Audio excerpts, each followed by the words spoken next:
As if there isn't already the pressure of expectation that there always is on the Cowboys, now this is going to be a slow slog, week by week. Are they dead in the water? What's happening with the coach? What's happening with the quarterback? Make or break.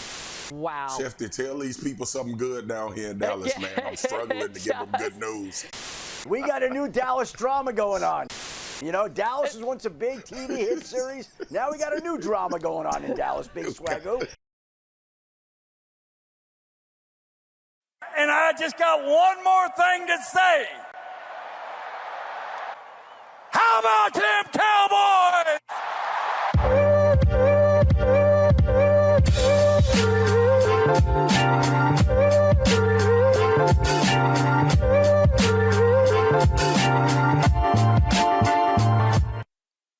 What's going on, Cowboy Nation and Angry Cowboy fans around the world?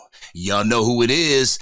It's your boy, the Angry Cowboys Fan, bringing you another video on our Dallas Cowboys. So if you're DC for life and enjoy the content that I bring you, drop a like on the video, share the content, and please consider subscribing to the channel. Without you guys and gals, this channel's nothing.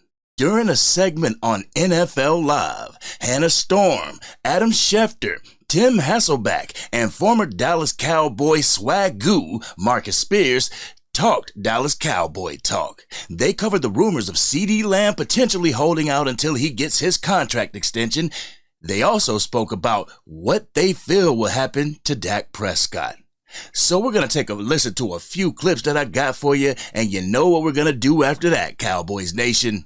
We're going to come back and unpack my Raw and Uncut. So, Angry Cowboys fans, let's go ahead and take a listen to Adam Schefter.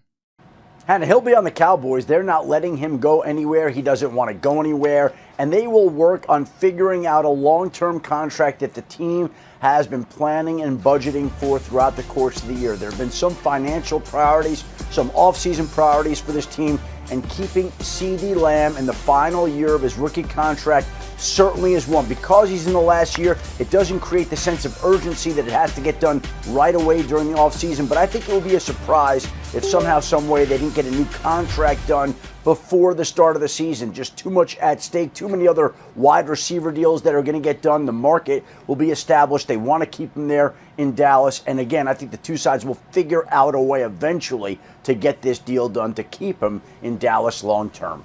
If I were CeeDee Lamb, I wouldn't participate in voluntary workouts. It's not past the realm of possibility to end up getting hurt during the offseason and during a contract year. I wouldn't leave anything to chance. Plus, not showing up to the volunteer spring workouts, maybe you'll put the ownership's mind where it needs to be and start playing hardball with these owners and get this deal done.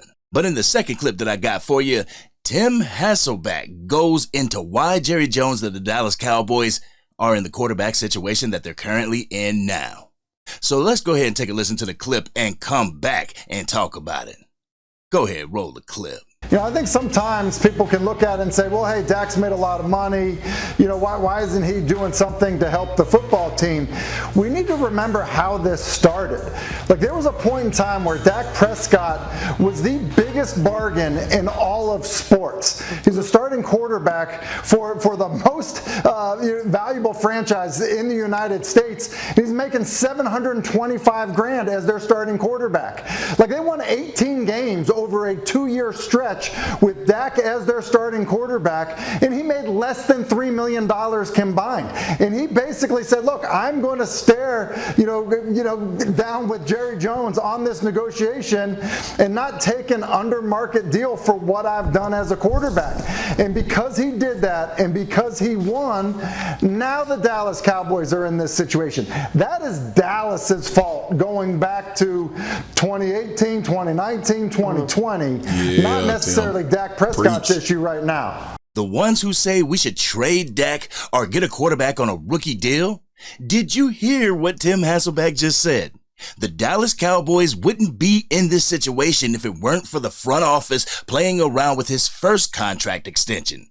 They waited and waited and franchise tagged him twice. And now everyone is wondering why he has such a big cap hit in 2024.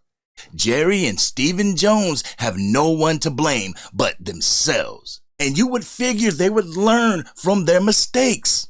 Not at all, Cowboys Nation. So we're going to get into the last clip that I got for you.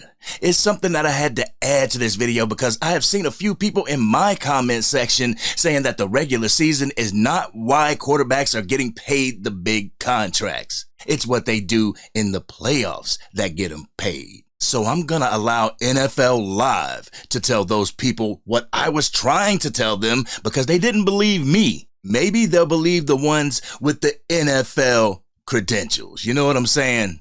So let's go ahead and play that clip. Does that playoff record matter, Tim? In terms of your contract, no, it doesn't. Plain and simple. Like we can say, like, hey, you need to play better in the postseason. That's great. Hannah, you said it. Like, you can do the same thing. Deshaun Watson, you can do the same thing. We're talking about Kyler Murray, guys that got new contracts. Lamar Jackson, yes, league MVP, but the playoffs have not been great to Lamar Jackson.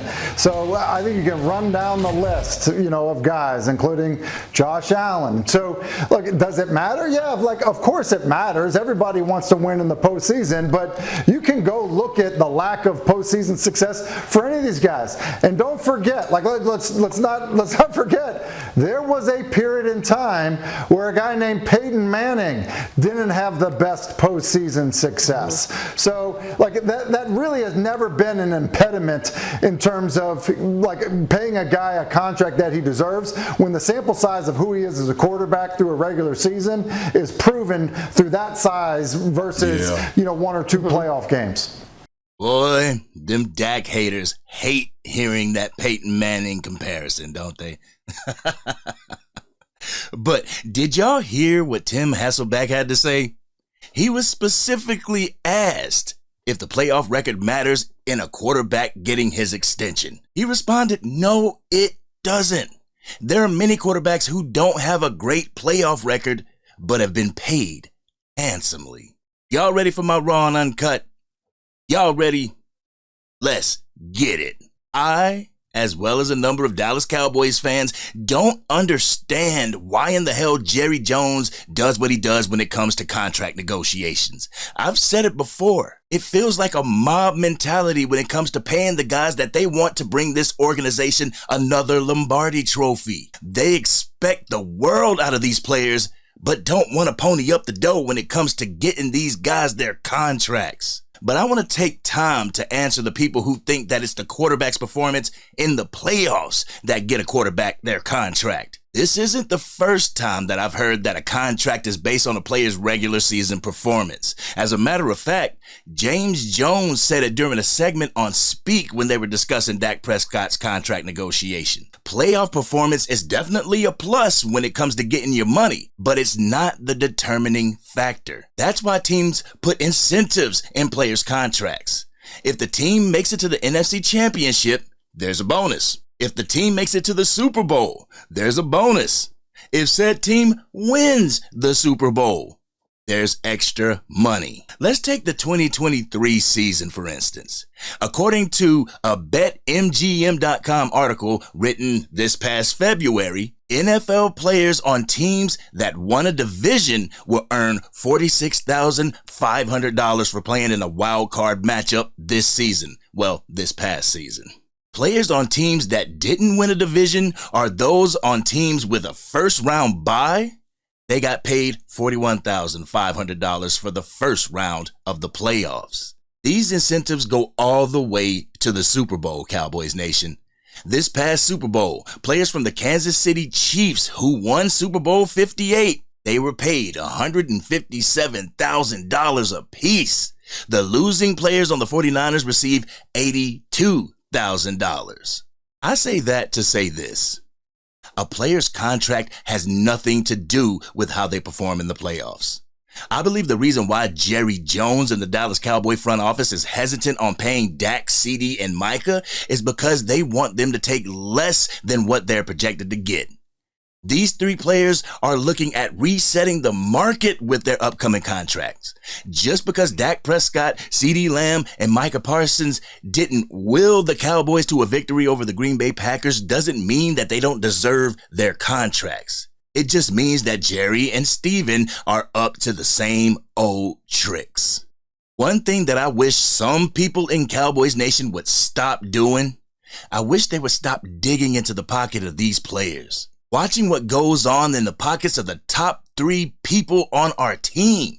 I wish some people in Cowboys Nation would stop doing the bidding of Jerry Jones and stop posting that those three players need to take a pay cut so the team can get more weapons. As Tim Hasselback said in this segment, Jerry had a quarterback who was on his rookie scale contract and he still did nothing to improve the team. What makes people think that they would do anything different if Dak, CeeDee, or Micah took less money? They didn't do anything with said money in 2017, 2018, 2019. 2018, the Dallas Cowboys had an extra $14 million due to Tony Romo retiring.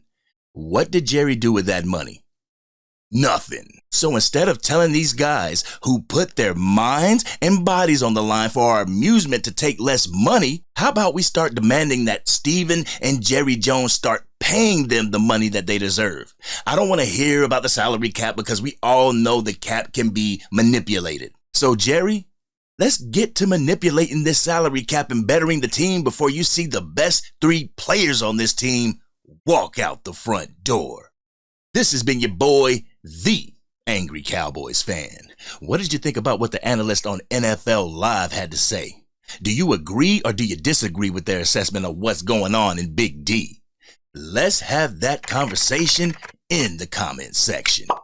If you're digging the content and want to help the channel grow even more, drop a like on the video and please share this content with your friends. If you truly want to help us reach our goal of 7,000 subscribers before the start of the preseason, hit that subscribe button.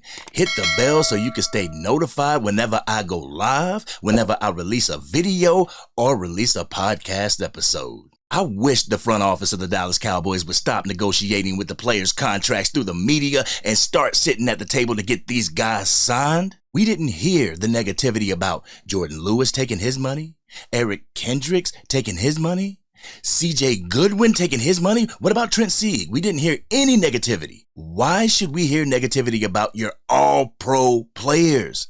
Stop being frugal and start getting these contracts signed. Oh yeah, by the way, I can't leave Swagoo out of this video. Tell the section of Cowboys Nation who thinks players get paid for playoff performance a little something, Swagoo. It is more about what you do in the regular season when teams feel like this is a guy that we can pay because at least we will get in the tournament and have a shot to win it. That is the psyche of these front offices, not the other way around.